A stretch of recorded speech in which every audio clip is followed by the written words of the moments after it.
నమ్మకం అమ్మ లాంటిది. మా మీద మీ నమ్మకం మిమ్మల్ని తప్పకుండా అమ్మని చేస్తుంది.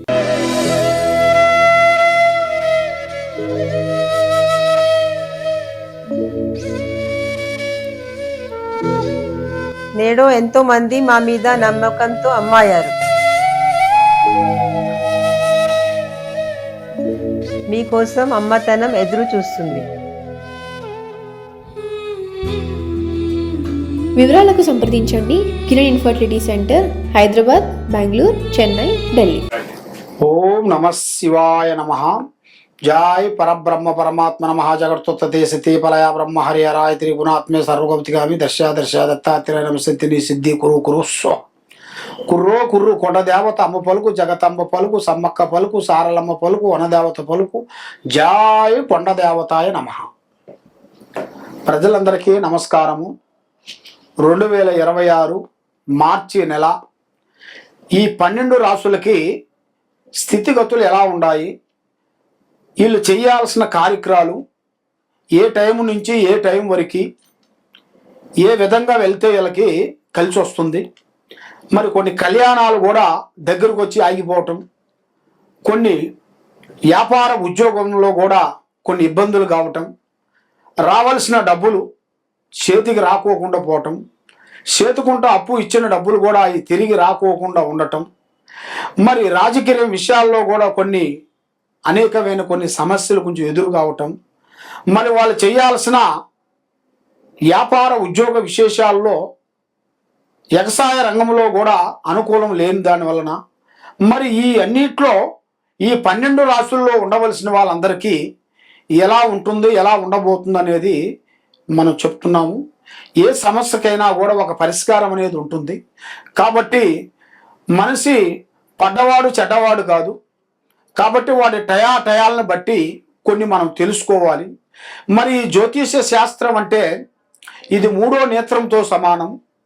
కాబట్టి చాలామందికి ఏముందిలే అనుకుంటారు. కాబట్టి దేనికైనా తొక్కితే రాయి, మొక్కితే దేవుడు, నమ్మకంతోనే ఏదైనా అవుతుంది. కానీ నమ్మకం లేనిది భగవంతుడు వచ్చి చెప్పినా కూడా మనం వినుకునే పరిస్థితిలో లేవు. అదే విధంగా ఈ 12 రాసులకి మనం ఇప్పుడు చేయాల్సిన కార్యక్రమం అసలు ఏమేమి జరుగుతుంది, ఏమేమి జరగబోతుంది అనేది ఇప్పుడు మనం చెప్పబోతున్నాము. ఓం నమ శివాయ నమ. ప్రజలందరికీ నమస్కారము. 2026 మార్చి నెల కర్కాటక రాశి ఫలితాలు. 4వ రాశి కర్కాటక రాశి. మరి ఈ రాశిలో ఉండవలసిన వాళ్ళందరికీ పుష్పమి నక్షత్రము 1, 2, 3, 4 పాదములు అనగా, పునరస్తు నక్షత్రము 1, 2, 3, 4 పాదములు అనగా, ఆశ్లేష నక్షత్రము 1, 2, 3, 4 పాదములు అనగా కలిస్తేనే కర్కాటక రాశి ఫలితాలు. మరి ఈ రాశిలో ఆదాయంలో 2, ఖర్చులో 11, రాజపూజతో చూస్తే 4, అవమానాలు 7.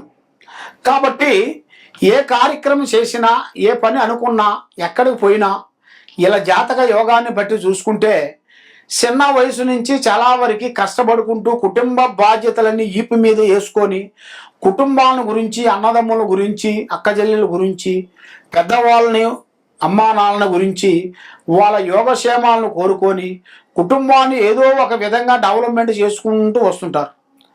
దాంట్లో ఎవరో ఒక చీడ పురుగు ఒకటి తయారవుతాడు. ఎందుకంటే మన మాట వినుకోకుండా ఏరే వాళ్ళ మాటలు విని మన డబ్బులన్నీ ఖర్చు పెట్టి లేనిపోయిన దాంట్లో కొంచెం డబ్బులు పెట్టి దాంట్లో లాస్ అయిపోయి మళ్ళీ అధోగతి పాలైపోయి మళ్ళా రామచంద్ర అనుకుంటా మళ్ళీ వస్తాడు మన దగ్గరికి. అన్నయ్య గారు, తమ్ముడు గారు, ఇలా అయిపోయింది, అలా అయిపోయింది, నష్టం అయింది, అలా జరిగింది, ఇలా జరిగింది అంటాడు. కాబట్టి మనిషికి ఆశ ఉండాలి, కానీ అతిగా ఆశ ఉండకూడదు. అతిగా ఆశ వల్ల మనిషికి ప్రాణ నష్టాలు, లేనిపోయిన సికాకులు కొన్ని ఎదురవుతుంటాయి. కాబట్టి మనకి ఎంత ఉండాలో ఆ లెవెల్లోనే చూసుకోవాలి, కానీ మనం మించిన చేయకూడదు. మితిమించిన భోజనం అంటారు పెద్దవాళ్ళు. మితిమించిన భోజనం, మితిమించిన పనులు చేయకూడదు. కాబట్టి మరి ఇలా జాతక యోగంలో చూసుకుంటే ఎక్కడికి పోయినా కూడా ఒక అనుకూలత అనేది లేకుండా అయిపోతుంది. ఏ కార్యక్రమం అనుకున్నా, ఏ పని అనుకున్నా కూడా అవి కొన్ని కార్యక్రమాలు దగ్గరికి వస్తుంటాయి, కొన్ని కార్యక్రమాలు దూరం అయిపోతుంటాయి. ఏ పని చేసినా కూడా వాళ్ళకి ఏది కాకోకుండా వాళ్ళ ఇంటి మీద నరఘోషపడి కొన్ని చెడు ప్రయోగాలు కూడా కొన్ని పడి వాళ్ళ భార్యాభర్తల మధ్యలో కొన్ని కలహాలు, చికాకులు, ఇబ్బందులు, లేనిపోయిన సమస్యలు కొన్ని రావటం, ఇలాంటి సమస్యలతో చాలా మంది సతమతం అయిపోతుంటారు. మరి ఇలా జాతక యోగాన్ని పెట్టి చూసుకుంటే 18వ తారీఖు మార్చి 18 నుంచి వీళ్ళకి కొత్త లైఫ్, కొత్త విజయాలు, కొత్త కొత్త కార్యక్రమాలు, వీళ్ళు పట్టిందల్లా బంగారము, ఒక స్థాయిగా ఎదగాల్సిన యోగం కూడా ఇలా జాతక యోగంలో చాలా వరకు కనబడుతుంది. మరి వీళ్ళు ఎన్ని రోజులు కష్టపడ్డా కూడా దానికి ప్రతిఫలం లేకోకుండా మనశ్శాంతి కొంచెం కోల్పోయి ఏ కార్యక్రమం చేసినా కూడా దాంట్లో కొన్ని సమస్యలతో కొంచెం సతమతం అయిపోతుంటారు. మళ్ళీ విద్యారంగంలో చాలా బాగుంటుంది, చదువు విశేషాల్లో చాలా జాగ్రత్తగా పాటిస్తారు. కాబట్టి కొన్ని సమస్యల విశేషాల్లో కొంచెం తొందరపాటు పడుతుంటారు. ఆ తొందరపాటుని వీళ్ళు కొంచెం శాంతంగా చేసుకొని చేసేది పెద్దవాళ్ళు అమ్మా నాన్న డైరెక్షన్ తీసుకొని ముందడుగు వేసినట్టుగైతే ఇలా జీవితంలో అనుకున్న పనులు తప్పకుండా అభివృద్ధిగా పొందే మార్గాలు ఉన్నాయి. కాబట్టి వ్యాపార రంగంలో కూడా వీళ్ళకి కొన్ని మార్పులు రాబోతున్నాయి. వ్యవసాయంలో కూడా కొన్ని నష్టాలు కొన్ని రాబోతున్నాయి. కాబట్టి వీళ్ళకి ఆరోగ్య పట్ల కొన్ని సమస్యలు ఎక్కువగా కనబడుతున్నాయి.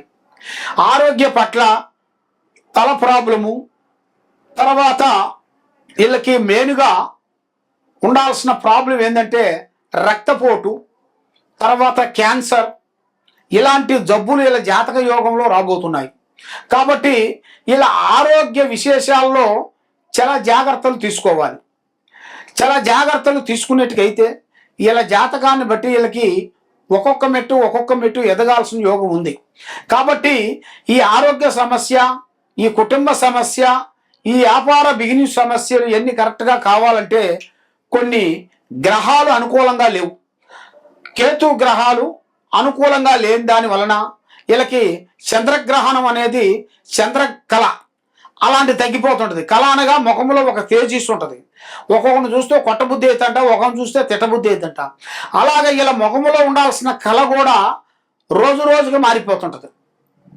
పౌర్ణాన్ని బట్టి, అమావాస్యను బట్టి 15 రోజులకి ఆటోమేటిక్గా మారిపోతుంటుంది. ముఖంలో కదలిక, కళ విధానం తగ్గిపోతుంటుంది. మరి వీళ్ళు చేయాల్సిన పూజా బలం మహావిష్ణువుని పూజించాలి. ఆ విధంగా మరి ఎన్నో దుక్కులకు వెళ్ళి ఏదేదో చేసుకొని ఏ కార్యక్రమం చేసినా వాళ్ళకి ఫలించుకోకుండా, చేతికాడికి వచ్చింది నోటికి అందుకోకుండా, ఏ పూజలు చేసినా ఫలించుకోకుండా చాలా బాధపడుతూ మరి ఏది చేసినా కూడా స్వామి మేము ఏ దేవుణ్ణి నమ్మాలనేది మాకే అర్థం కావట్లేదు, అన్ని దేవుళ్ళని పూజిస్తున్నాము, ఏ దేవుని పూజించినా కూడా మాకు ఏది సక్సెస్ కావట్లేదు అని చాలామందికి చాలా సందేహాలు ఉన్నాయి. కాబట్టి మీకు ఎలాంటి సందేహాలు కానీ ఎలాంటి ప్రాబ్లమ్స్ కానీ మరి మీరు ఎక్కడెక్కడో పోయి జ్యోతిష్యం చెప్పించుకొని నిరాశ చెంది ఉన్నారు. కాబట్టి తప్పకుండా ఈ కింద ఉండాల్సిన నెంబర్కి మాకు ఒకసారి సంప్రదించినట్టుగైతే మీ పేరుని బట్టి, సమయాన్ని బట్టి, జాతకాన్ని బట్టి చూసి ఏ సమస్య ఉందా అనేది చూసి చెప్పగలుగుతాం. సర్వో జనా సుఖినో భవంతో. నమః శివాయ.